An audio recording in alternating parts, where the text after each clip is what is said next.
Asim Tanvir, it's nearly Christmas. It is almost Christmas. It's like a couple of weeks away, pretty It much. is.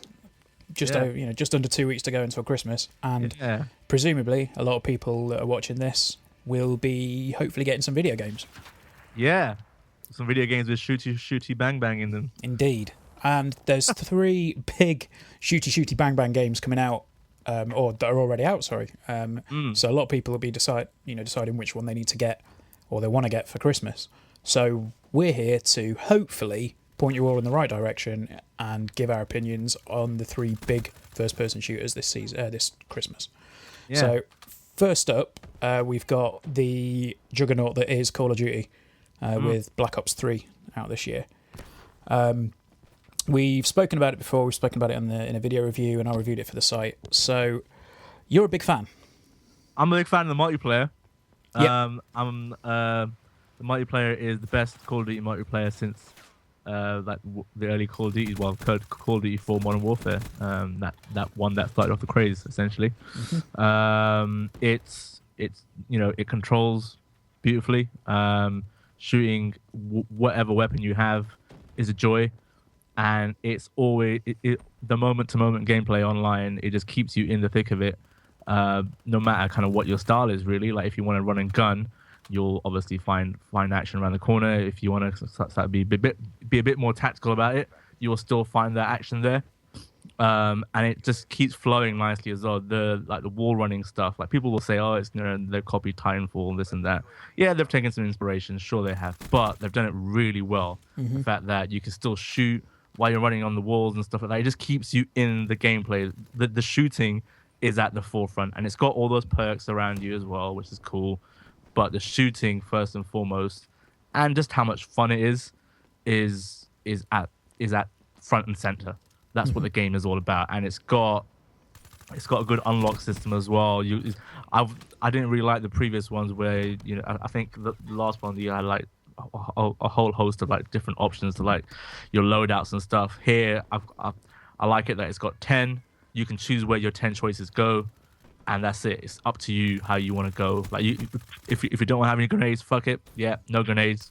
Your choice. Mm-hmm. If you want to fire your weapon to the max, have all the attachment and stuff, yeah, you can do that. Go for it. And it's fun whether you're playing with friends or you're playing solo. So I played majority solo, team deathmatch, and it's still fun. But when you're playing with friends, it's even more fun. So yeah, really good. I think that's a fair assessment. I think there's a few issues that come to light every now and then.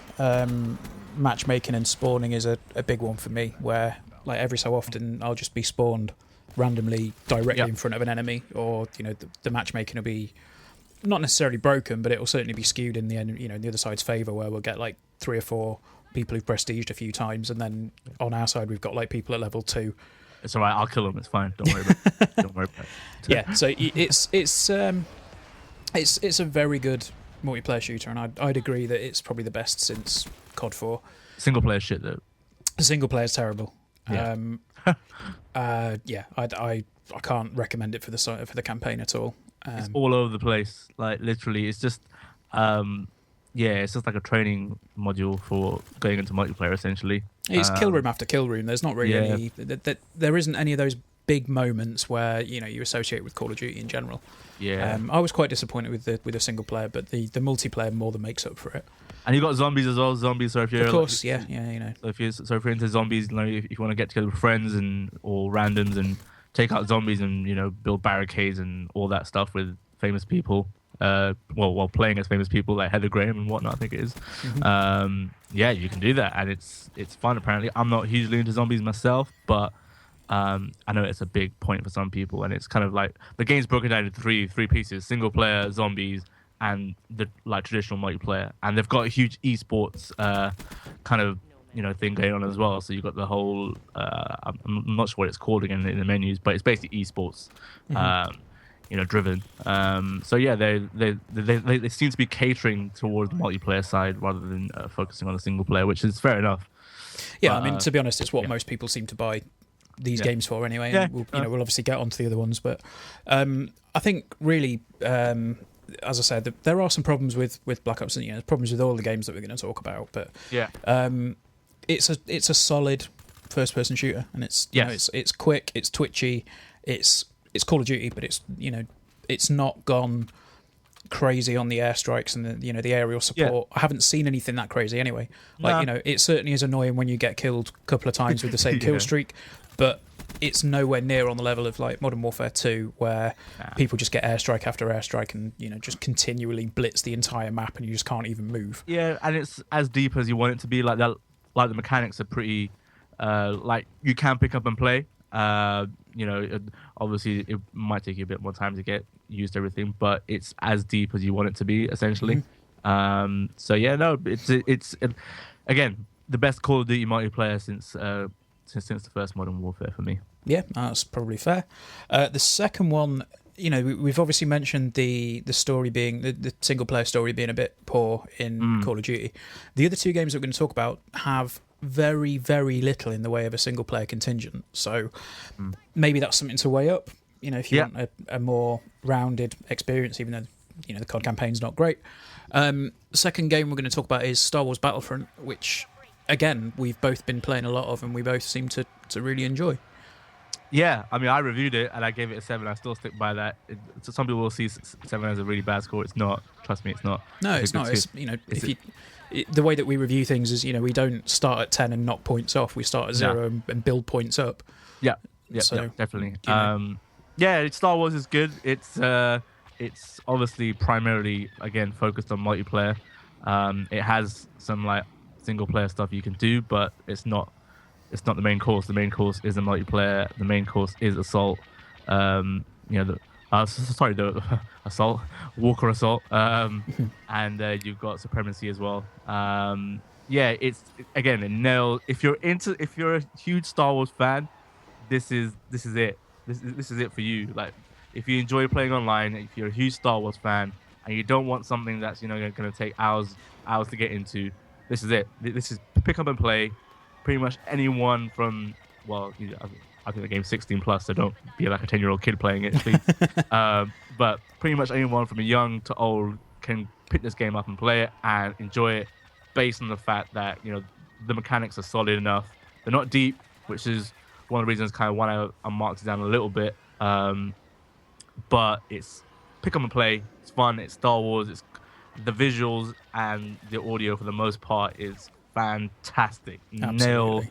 Nail that Star Wars feel. DICE has smashed it. And it's fun. It's fun if you're playing, again, on your own or if you're playing with friends. Like we played a lot together, like different modes, and it's a whole lot of fun. We've had some crazy moments. Yeah, totally. Yeah. I think I'd fully agree with you on that. I think, from what we've spoken about, I'm probably the biggest Star Wars fan of the two of us. Yeah, you are. by quite a way. But it is that feeling of like you the first time you're in Echo Base and you run out the door, you just go like, holy shit, I'm on Hoth. This is amazing. Yeah. And that moment that you see the walkers coming towards you, you just think this is Star Wars. There's no two ways about it. I mean, like Endor as well.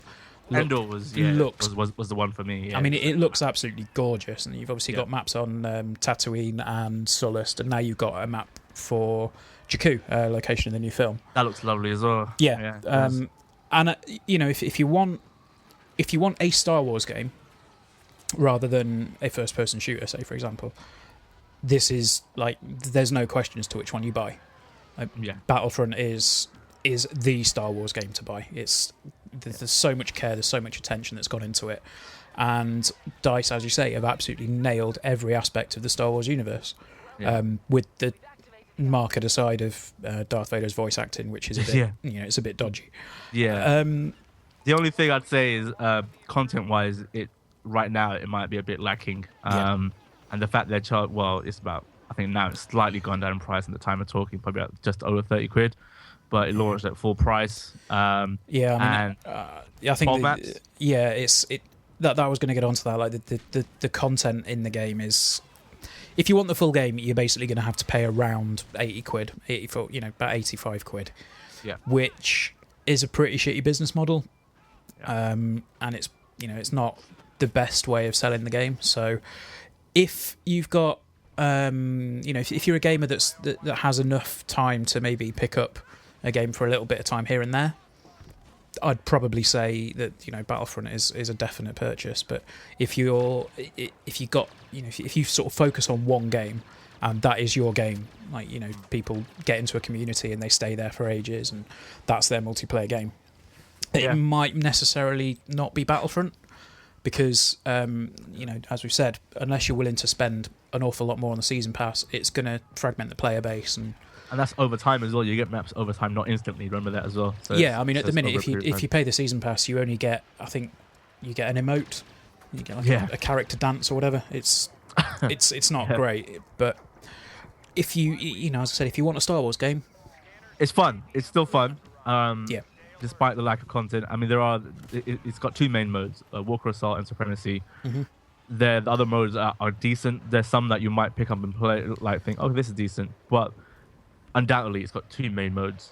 And those are the ones are the big draw for it. They have that Star Wars feel, where it's got big open battles and, kind of mayhem going on. Mm. It's fun. But the caveats would be that, I guess a lack of content, and you're going to have to pay if you want all the content by £80, as you said. I think the key word there is fun. You can't get around the fact that there is an inherent fun feeling when you step in, and it doesn't matter if you get killed time and time again, because as soon as you get killed, you hit square, you're back in the game. You don't have to wait for 10 seconds. You don't have to do anything. Like literally, just hit square, you're straight back in, and it's very fluid. So there are benefits to it, and obviously being a Star Wars fan, that's a huge draw. But one game, the other game that we're mentioning is Rainbow Six Siege, where you don't have that element of being able to respawn. You don't have that element of the quick, the quick turnaround and stuff. You've got to take your time. You've got to be tactical, and you've got to be, genuinely more paced and more methodical in the way that you deal with it. We've obviously both played quite a lot of it. We played quite a lot of all three. To be honest, and I think it's if you had to sort of sum up Siege at the minute, what would you say? Ooh. So Siege is the type of game. It's primarily multiplayer. There are like situations which are like single player stuff, which are basically there to get you a bit more renown, like the currency to unlock the operators. Mm-hmm. So the classes in the game essentially that you unlock. So if there's attackers, defenders, you have to unlock them by using renown that you earn throughout the game, or you can pick up via microtransactions, which I'm sure you'll talk about in a bit. Yep. But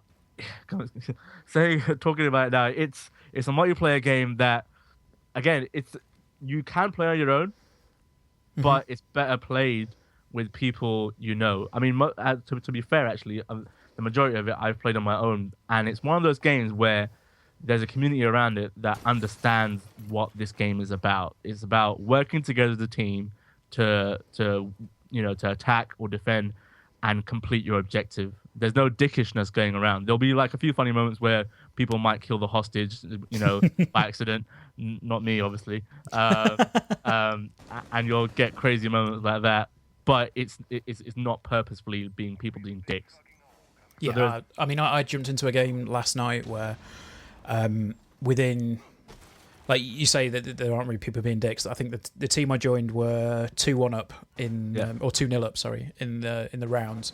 So it's a best of 5 situation round. Mm-hmm. So the matches are actually pretty quick. You're pretty quick at getting into them. Obviously, the nature of it is very, very methodical, very hardcore. So you've got this attitude of I've got to take my time and get in there. But what happened was I joined a game, and one of the guys, for seemingly no apparent reason, just shot 3 of the team that I was on. Like, it was in the bank vault level. Oh, wow. So he shot 3 of the team, and I was in there. I was like, whoa, what's going on? And he was like, they were all just laughing, and it was like, oh, okay, right. So that they all kind of know each other, I guess. They're friends having a laugh. And then like when after that round finished, like we kind of got talking through the round, and then by the time it came to the next round, like they just said, right, okay, let's be serious now. And then I ended up staying with them for about 15-20 minutes because they were, about 4 or 5 rounds, because it was just really good fun. Yeah, like, you get into it. People know what's going on with that game. People understand what that game is, and like you say, it's a really, really solid mechanically, it's a really good game. Yeah. There's a few issues with it, which I think we mentioned in the podcast recently, where we said that there are problems with some clipping. Like again, last night I had a game where I was sat near a window and I saw like something clip through the window, so I just started shooting it and I managed to kill 3 people. Yeah. Because of the fact that I could see it, and it was one of those situations where it's like, yeah, it's cool, but it shouldn't really happen. Yeah, people seem to be, and this is not an excuse for it. Like people seem to be wising up and not sticking close to walls when they're kind of attacking or even defending. I guess for that matter, they seem to be. And I presume it's going to be like looked into and patched at some point. But yeah, that's no excuse. Yeah, I'd hope it is. And I mean, I think the benefits of it are that if you want to play a game that everybody understands, then you jump into it. Yeah. And in fairness, like even though there is this, I think there is going to be a hardcore community around it. There doesn't seem to be this. Like you get in the Dota community and stuff like that, where you try and start a game as a new player and you will get absolutely ripped to shreds. Oh no, you won't actually. That's pretty fair and balanced. Like Rainbow Six, the community that I played with so far, like everyone's been understanding. It's like you see someone start as a recruit rather than one of the specialists, and people are like, oh, okay, cool. They don't get at the person that's that's the new guy. It's all really, really good and really, really helpful. Everyone seems to be. It's a different beast to the other two in that it's each match has an objective. Like you've got to either kind of find the bombs, or you got to rescue the hostage. There is a team deathmatch element in there as well, but those are the main objectives. Like if you kill the other team first, or they kill you, it's game over. Yeah. But those are the key objectives. Are like there's a key, a clear objective in terms of what you have to do, and the way you can pretty much do it kind of how you want. You can like break through walls, you can break through roofs, which I've done, which hopefully Gary gets the gameplay where I basically kill 3 people by really fucking cool and tactical about it, breaking with my hammer. So you like you can go solo and get some success, which you'll see now and again in people's videos and whatnot. But it's better to work as a team. This is a more tactical and strategic and more considered shooter than the other two. There are some tactical elements about Call of Duty's different modes here and there, and maybe Star Wars as well. But this is the one. Siege is the one where it's about that. That is pretty much key, and it's tense as fuck when it gets down to like 2 versus 1 or 1 versus 1. Yesterday, when it was when you were like telling me what to do and stuff like that, I was shitting it. I'll be honest with you. I was like, I don't know where the fuck this guy is. I can't breach through this wall, so I'm gonna have to go through the only door that I can see there. I was like, fuck. Yeah. So you'll get these sweaty palms, you'll get these tense moments. But it's all part of the fun. It's great. It's gripping at times. Really, really good fun. I didn't expect to like this as much as I am. No, I think that's a fair assessment of it. I think like it was one of those games where I wasn't really all that excited for it, and then played it at EGX, and it was one of those where it's like, you know what, this is actually really good fun, because you get a couple of mates together, you get in a party with them, and you can just treat it as a bit of fun. Like you can roll up and sort of stack up outside a door, and you think, right, okay, I'm going to breach this, but before I do, you put that thing on the door that fires grenades into the room, then I'll throw a flashbang in, then we'll knock the door through, and it's like the element of strategy just kind of like naturally just flows, and it's really cool. And even when you die, like you can still be part of the game, and like you can cycle through the cameras and tag enemies, so you can still play a part. Yeah, absolutely. So it's still really cool that way as well. And there's so many different options in terms like the operators and stuff. There's so many different options you have in terms of how you attack or defend. Barbed wire, electric shocks, breaching, for different ways. Like you got this triple breach thing. You've got the hammer, which is pretty cool. You've got the different barricades, like the more stronger barricades. Yeah. You've got all sorts. You've got pulse, like heart monitors. But the thing is, I don't know, you have a point on this, like it kind of pushes maybe towards microtransactions. Yeah, that is the big downside that I've found. I'm getting to a point now where operators take like 1,500 or 2,000 renown to unlock. Yeah. So you have to play a lot to get those operators, unless you just pay like a cheeky little microtransaction. It's not ideal. No. But it's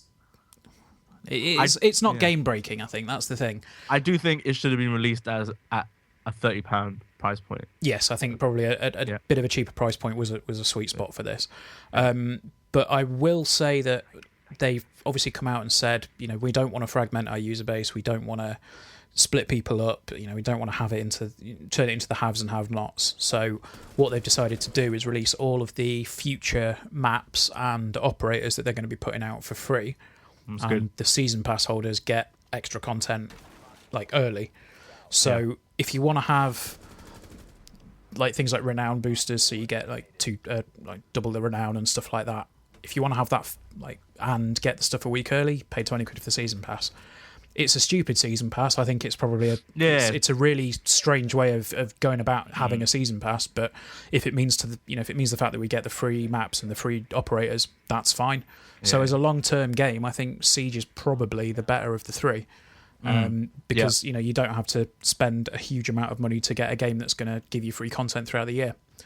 Yeah.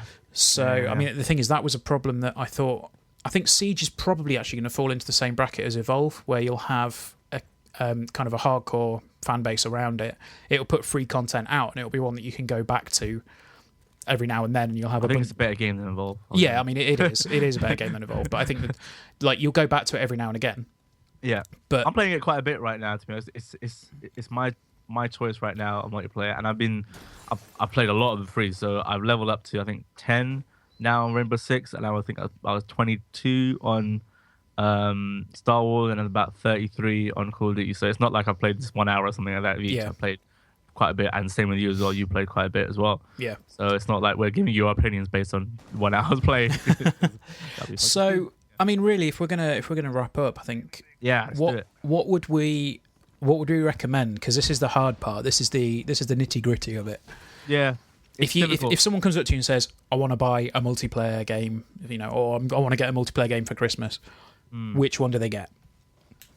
Okay, before I pick one, I've got all three. So, and I'm playing all three. I do see them as different shooters. Actually, like it's a nice trifecta of shooters to have. Yes. Like Call of Duty, Battlefront for your pick up and play, Call of Duty for the perks and everything like that, and just going in and having fun there on that side, and wall running and all that sort of crazy stuff. Star Wars for that Star Wars feel and fun. Rainbow Six for that more tactical play. So there's a good trifecta there. Anyone you pick will be a good choice. Yes.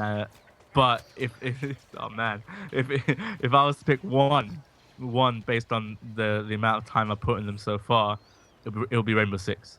Like for me, that is more gripping, and that's kept me more gripped and engaged. I keep going back to it, like even for a quick play, just like an hour before I go to sleep. I'm like, okay, I can get a few games in a Rainbow Six, a few rounds in a Rainbow Six, and have fun. Either way, if I die or whatever, I'm still helping the team out in some other way. If I do well, fantastic. I'll upload a video and I'll show you guys and moan about it.